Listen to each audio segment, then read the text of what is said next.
હા ભાઈ, એ 31st નો શું પ્લાન હેલા? 31st નું જ વિચારું છું ક્યારનો.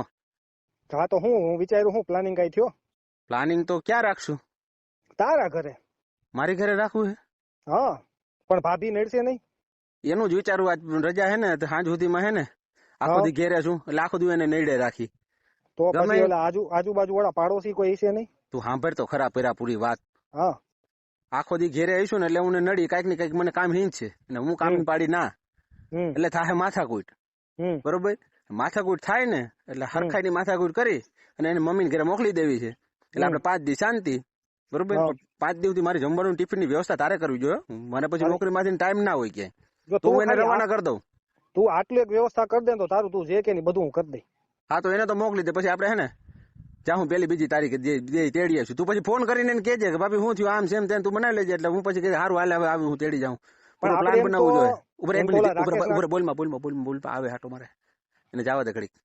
હા હા હવે બોલ, શું કે? હાલે એમ કઉ છું કે રાકેશ ના ઘરે રાખ્યું તું, મેળ કર્યો તો, પણ ત્યાં હે ને એની ઘરવાળી ડખો થઈ ગયો ને ખબર પડી ગઈ કે દારૂનું પાર્ટી કરવાના એટલે. હા તો ત્યાં રહેવા દઉં. હું આને આજની તારીખમાં સાંજ સુધી જો ને બસમાં બેહાડ દઉં. ધમકાઈ ઘેરે જાહે 5 દી સુધી આવીને તારે થઈ જાય ને ફાઇનલ. થાય જ જાય ને, એમાં કઈ ઘટે જ નહીં. તો સાંજે હું આવું તને થોડાક પૈસા હું તને આપી જાઉં તો બહુ મગાવી રાખ. હું ફોન કરું પછી આવી જાય. સાંજ સુધી માથાકૂટમાં નીકળી જાય ને. હા હા, પછી મને કહેજે એટલે બધી વ્યવસ્થા કરી લો. હા તો સારું હાલ હું જાઉં. પણ મારે ઓલા બાજુ વાળાને કેવું જોઈએ, મારે નગર ઈ ડખો કરશે કે તમને ઘેર કામ હતું એટલે હું એને સમજાવી એટલે એની પાસે પૈસા નહીં દઈ એટલે એને થોડું ઘણું હાંસવી લેવું આપણે બધા પૈસા.